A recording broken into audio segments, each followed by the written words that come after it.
Spirit of life, come unto me. Sing in my heart all the stirrings of compassion.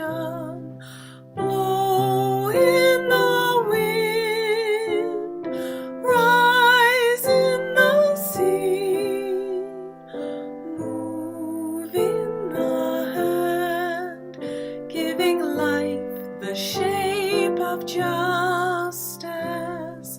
Roots hold me close, wings set me free. Spirit of life, come to me, come to me. The year I turned 33, I got to go to Disney World for the first time. A couple of dear friends have a timeshare there and invited my husband and me to go with them. They are Disney aficionados who went several times a year. And my husband had gone a couple of times when he was a teenager and young adult, so of the four of us, I was the only one who had never been. So my girlfriend planned the trip to maximize my personal enjoyment. We planned for months. I had definite priorities, first and foremost being a pilgrimage to the Muppet Theater at Hollywood Studios. In the same park, there was Star Wars stuff. And my 80s childhood can pretty much be summarized by Muppets and Star Wars. So for me, that was the whole trip. Nothing else mattered. Everything beyond that was gravy. My friend knew that Muppets and Star Wars wouldn't fill a whole trip, so one of the other plans she made was for us to go to a character breakfast, where people dressed as various Disney characters circulate throughout the mealtime, and you can take pictures with them. I thought it sounded fun, but didn't have any particular character I cared about meeting. None of the Muppets would be there, nobody from Star Wars either. So of all the things that I expected to blow my mind, the character breakfast wasn't one. It sounded fun, sure, so let's do a character breakfast. It's a classic part of a Disney trip for lots of people, and I wanted to have the whole experience. Y'all, I got a glimpse of the first pair of costumed characters to make an appearance and felt excitement building. They slowly made their way across the room to us, and as they did, I was overcome with giddy anticipation, practically bouncing up and down. By the time they got to us, I was in delighted tears. Now look, had those characters been Minnie and Mickey, I could maybe understand, right? They're the stars. Beauty and the Beast, sure. Those first two characters were Donald and Daisy Duck. Donald and Daisy Duck, who cares about Donald and Daisy Duck? How did they bring tears not only to my eyes, but down my cheeks? I have absolutely no conscious sentimental attachment to them. There's no reason in the world for me to have had this visceral reaction to seeing them. My only guess, the only way I can make any sense of it 12 years later, is that I had known them my whole life as cartoons. So then there they were, right in front of me, and I was crying happy tears. I think that's what they call Disney magic. My expectations were completely upended that day in an absolutely wonderful way. I count myself lucky that I'm someone who's pretty consistently surprised and delighted by life, even when something confuses me immensely. We're all geared toward one end of the spectrum or the other, expecting the best or expecting the worst, with lots of gray area depending on what's happening and who's involved. If you'll help me carry along with the Disney theme, think of the residents of the 100-acre wood, Pooh Bear and his friends. I tend toward the Tigger personality type, excited, loud, too much for a lot of people, usually seeing the happy side of things. That means I can usually roll with the punches pretty well.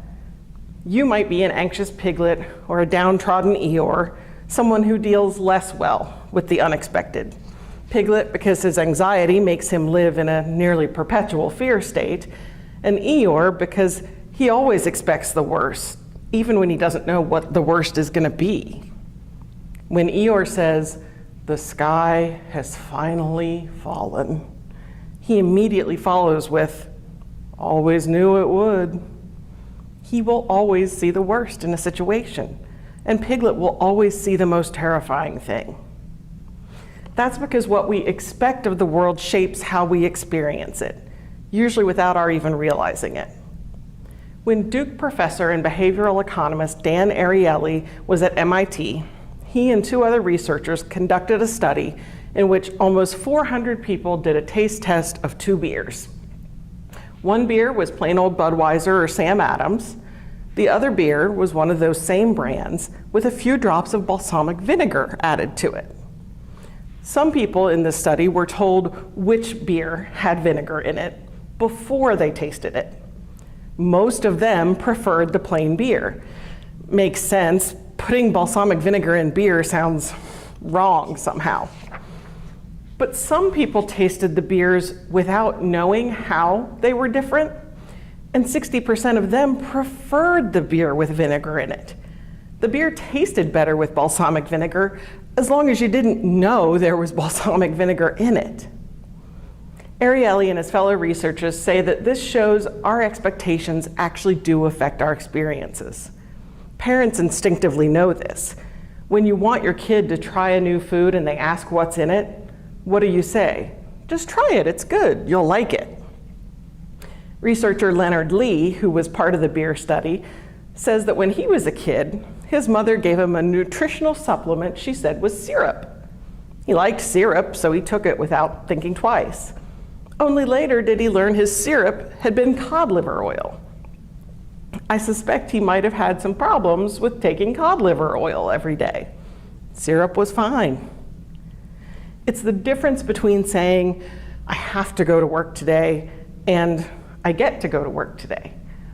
It sounds very Pollyanna, and it is, but there's also legitimate power in how we frame our thoughts. Those of you who are Rocky Horror Picture Show fans will know I stole the title of my sermon from one of its songs. The amazing Tim Curry promises to make you shiver with Antici.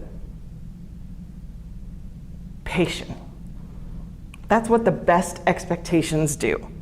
Put us on the edge of our seats, waiting for the roller coaster to start chugging down the tracks. Expecting a poor outcome does the same in the opposite direction. It puts us in a frame of mind that whatever happens that day, we'll find the worst in it. Oxford researcher and economist Nat Ware discusses the effect of expectations in a TED Talk, in which he points out that though the world's people now have greater wealth, technology, goods, and services than ever before, people are also unhappier than ever. His research on how and why this is led him to his theory of the expectation gap. Simply put, he says, we're unhappy when our expectations of reality exceed our experiences of reality.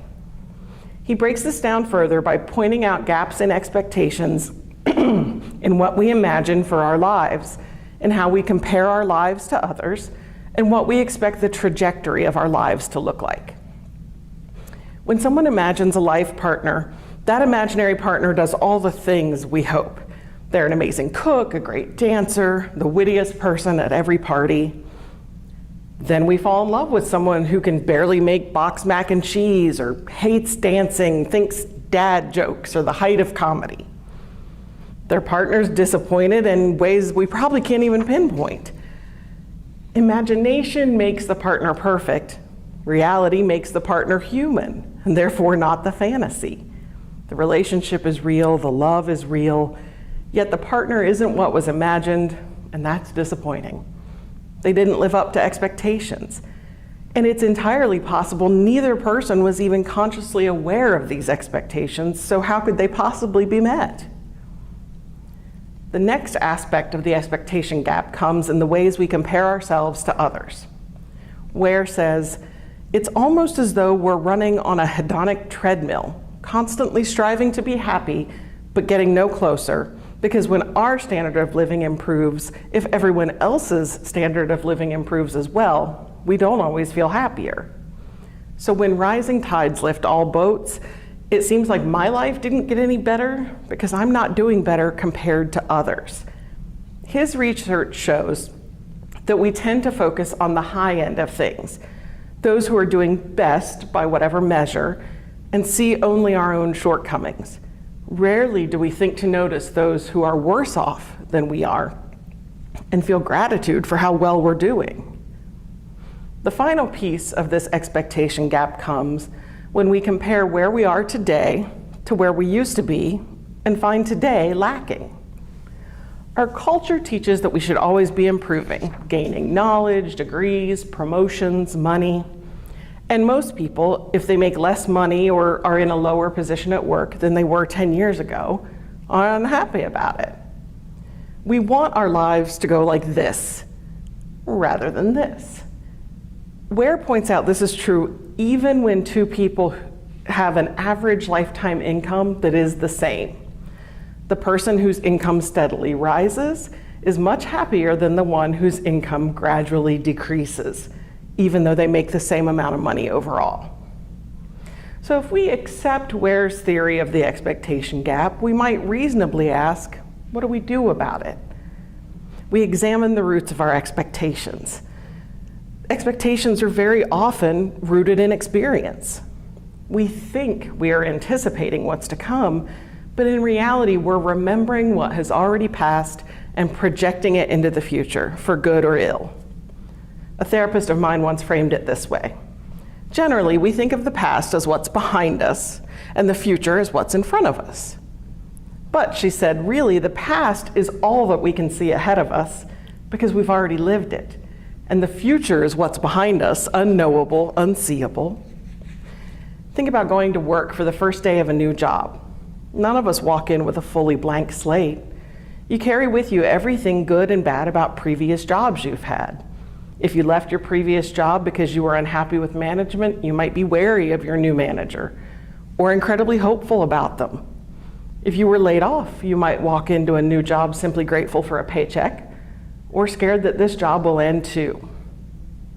Not only do we have to deal with our own expectations, expectations created by others affect us immensely. A simple example of this is in my work as a hospice chaplain. When a new patient is admitted to our services, I get an email from the nurse about the patient. If the nurse mentions in that email that the patient's son is difficult, I go into my first interaction with the son expecting him to be rude or obnoxious. That means I interpret what he says or does more harshly than if the nurse hadn't said anything at all. I know this is the case because there have been times that I just missed that email, so I didn't get warned about a patient or family member. I made my usual call to introduce myself and found the person perfectly lovely, only later to see the email and think, well, wait, was he kind of a jerk? And there have been times I did see the damning email and went into an interaction with my guard up, ready for the attack. That isn't who I am as a person, much less as a chaplain. Having done this work for several years now, I'm aware of this dynamic and try hard to go into each interaction with as few preconceived notions as possible, no matter what the admission nurse says. I try to meet the patient and family for who they are when I meet them, not who they were in that meeting with the nurse a day or two before. We can all work on not letting other people's ideas and opinions influence our own.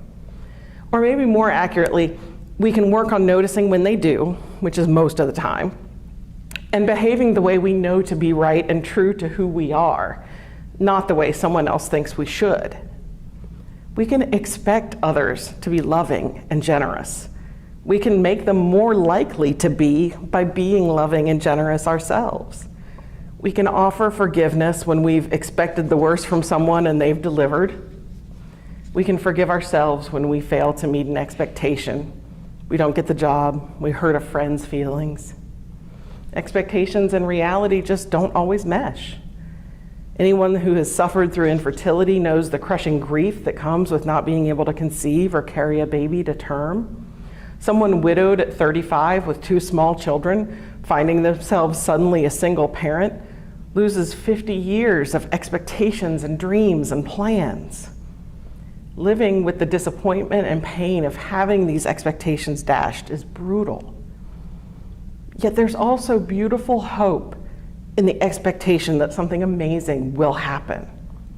I would much rather live with disappointed expectations than never have had enough hope to have those expectations to begin with.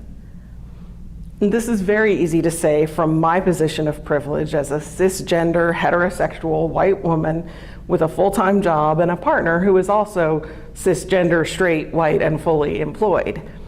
People who resemble my description have a responsibility to expect more from ourselves and from each other.